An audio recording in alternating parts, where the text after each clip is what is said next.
Hello and welcome to Dartmoor. I have got a fantastic route planned. 32 miles from North Dartmoor to South Dartmoor. 3 days hiking, 2 days camping. Starting from Belstone in the north, all the way down to Ivybridge in the south. There's going to be so much packed into this video. There's going to be Bronze Age stone circles, stone roads, settlements, river crossings, tours, fantastic views, cattle. It is going to be epic. So join me for an awesome adventure on Dartmoor. Let's go.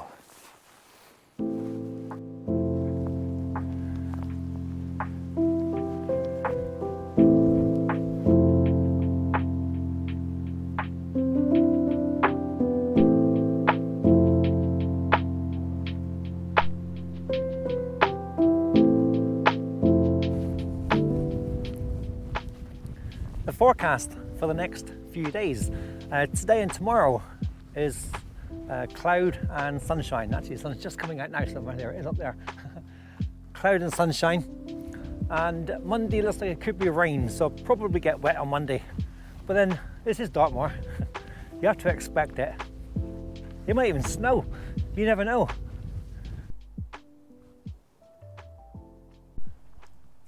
This is Nine Maidens Cairn Circle. And legend has it that the stones are believed to be of 9 maidens who were punished for dancing on the Sabbath and then turned into stone. Legend also states that there were 19 brothers involved, and when the nearby church bells ring, their brothers come to life. Oh, spooky.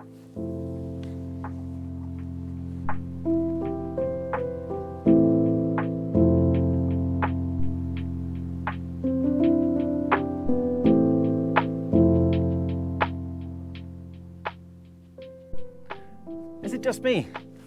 Or does that look like a whale's head to you?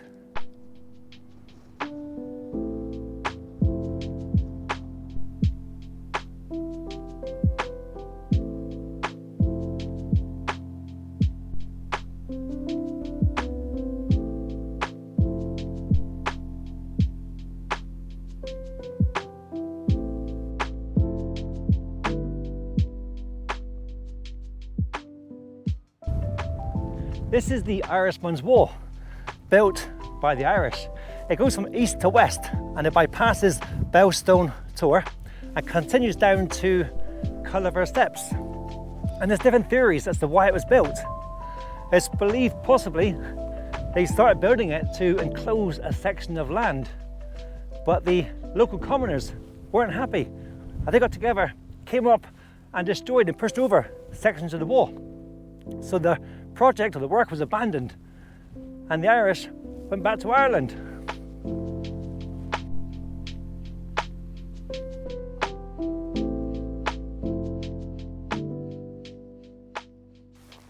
Now entering one of Dartmoor's 3 military training areas. There's one at Oakhampton, which I'm in now, Willsworthy and Merivale. But I've checked the website and there's no training on either of these next 3 days. So we're safe to go.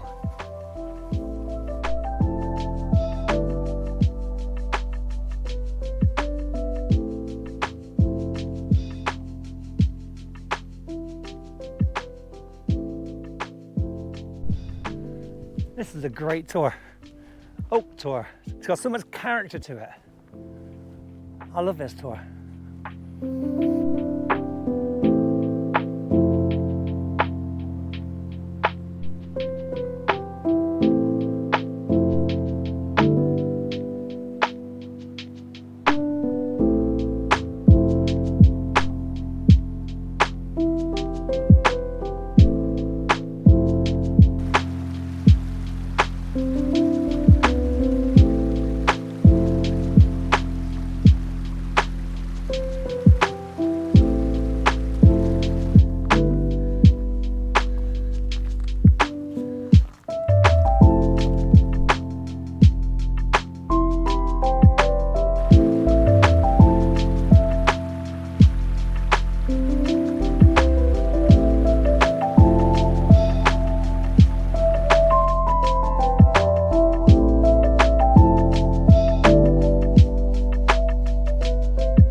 This is the Whitehorse Hill Kistvaen, an impressive burial that was discovered in the 1990s, and they excavated it in 2011.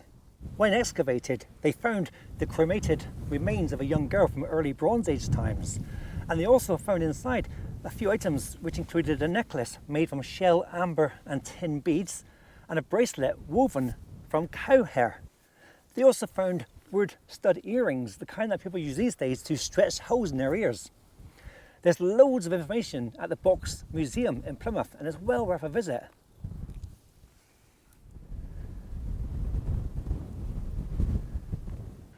I'm coming up now to Quintin Man's Cairn, another impressive burial on Dartmoor. And what a place to be buried. Look at the amazing views. Actually, not that you're going to see the views under there, are you?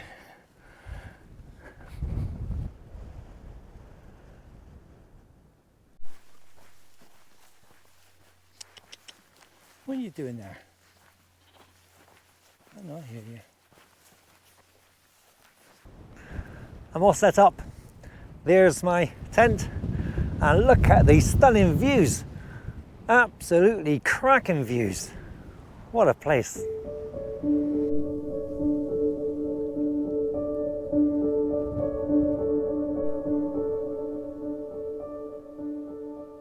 So what's for tea tonight? Chicken tikka with rice, and I hope it tastes as good as it smells. Wow.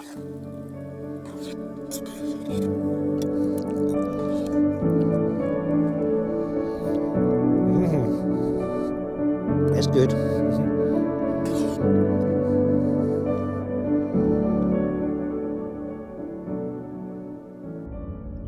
What a cracking first day. Today I've walked about 9 miles. Tomorrow will be between 16 and 17 miles, so a long day tomorrow, and then about 8 miles on the final day. So I'm going to finish my hot chocolate and head up to bed. I will see you in the morning. Good night.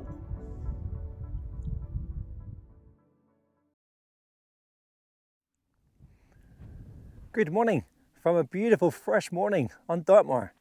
There's some blue skies, grey skies, a bit of a mixture, very little wind. It's going to be a cracking day ahead. I didn't set my alarm this morning for any sunrise, so I'm not sure if there was one or not, because I've got a long 17-mile walk ahead today. It's going to be a fantastic walk though, so much to see. I'm looking forward to it. So I'm just getting ready now to pack away, and then I'm going to hit the road. Speak soon. Cheers. Well, Sittaford Tor, it's been a pleasure, but it's now time to hit the road.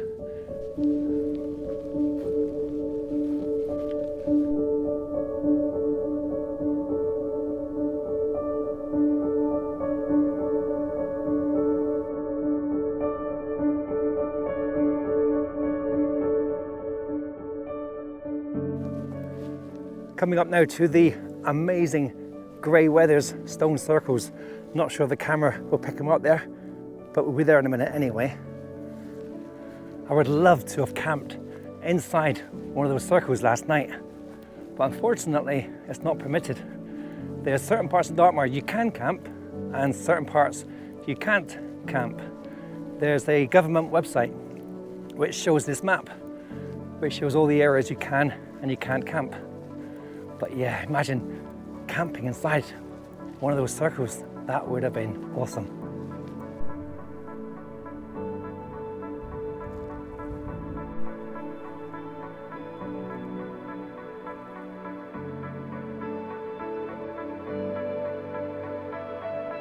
Here we are inside Dartmoor's grey Wethers stone circles. Amazing.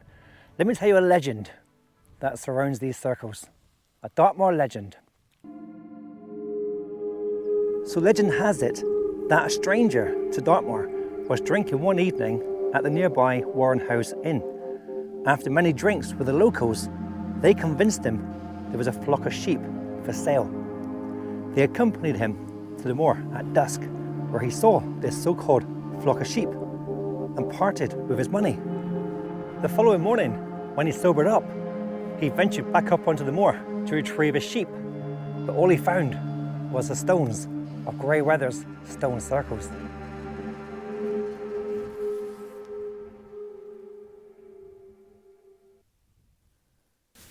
Oh, it's only 9 o'clock in the morning.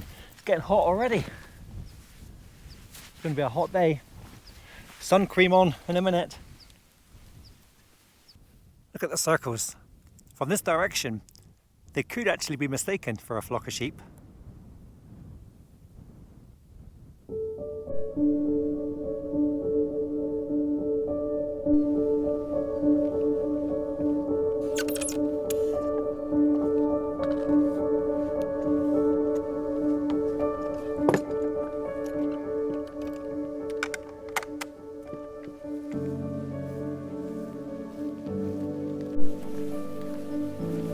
Just walking through Fernworthy Forest now, and it's always nice to get that bit of shade from the sun on Dartmoor now and again.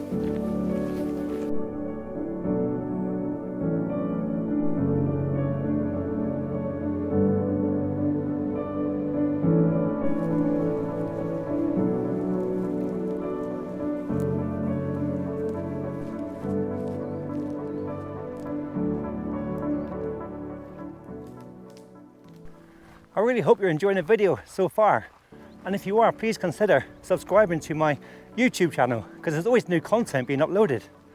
And if you can give a little thumbs up with a like button, it'd be much appreciated. Cheers!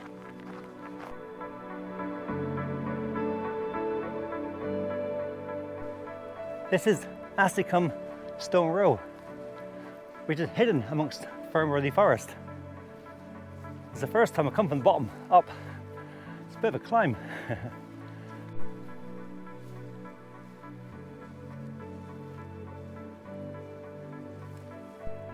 As with many stone rows you'll find on Dartmoor, there's a burial at one end as well, Cairn.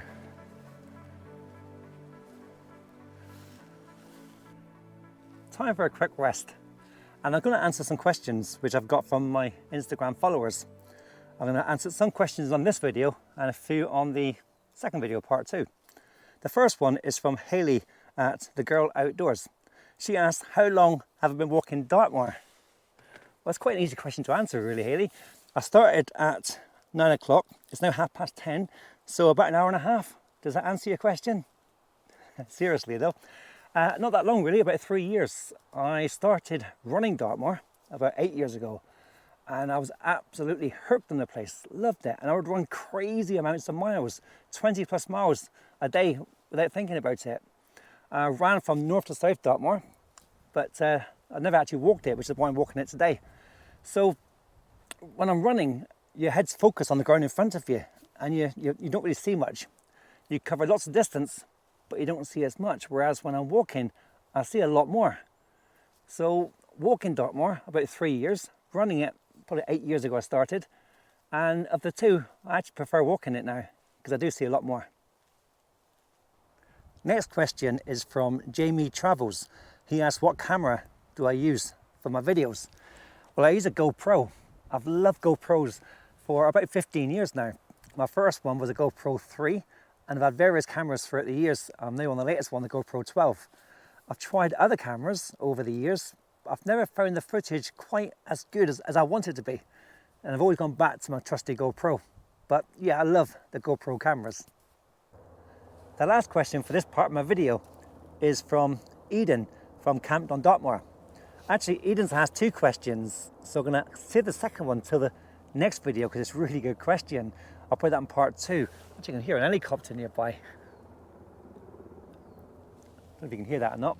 But anyway, this question, he asked, how many ticks have I had over the years and what precautions do I take? Well, I've been really lucky because I never ever get ticks, Eden. I think I've had one in my whole lifetime attached to me, so I don't take any precautions at all. So I guess I'm really, really lucky in that sense.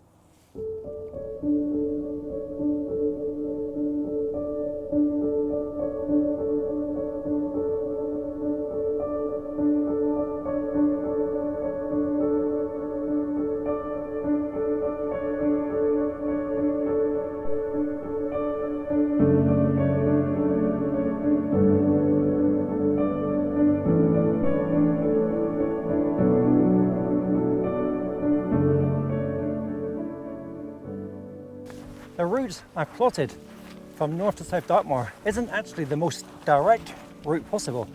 I've diverted by a couple of miles extra so I can visit my favourite pub on Dartmoor, the Warren House Inn. It's the most remote pub you'll find on Dartmoor. In fact, I think I read it could be the most remote pub or inn in the south of England. The pub itself, it runs its electricity from 2 generators, and the water comes from an underground natural spring. But it's most well known for its fire, which has been lit for about 180 years and never gone out apparently. Since 1845, when the pub was first built. The original pub was on the other side of the road, and the landlord at the time took the burning embers from the original pub to light the fire in this new pub. If you get a chance to visit, it really is a traditional looking Dartmoor pub. I love it so much. So I'm going to head there and have lunch. Good morning, guys. Perfect. Pint of Devon Red, rabbit Warner's pie, mid-walk. What more can you ask for? Spot on.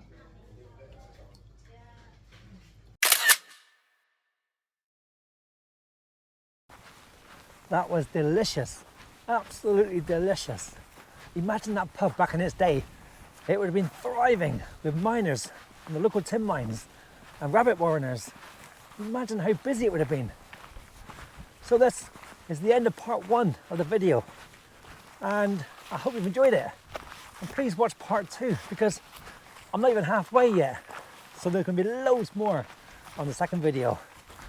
So whatever you're doing, have a great day. This is Dartmoor Life signing off from part 1 of North to South Dartmoor. Cheers.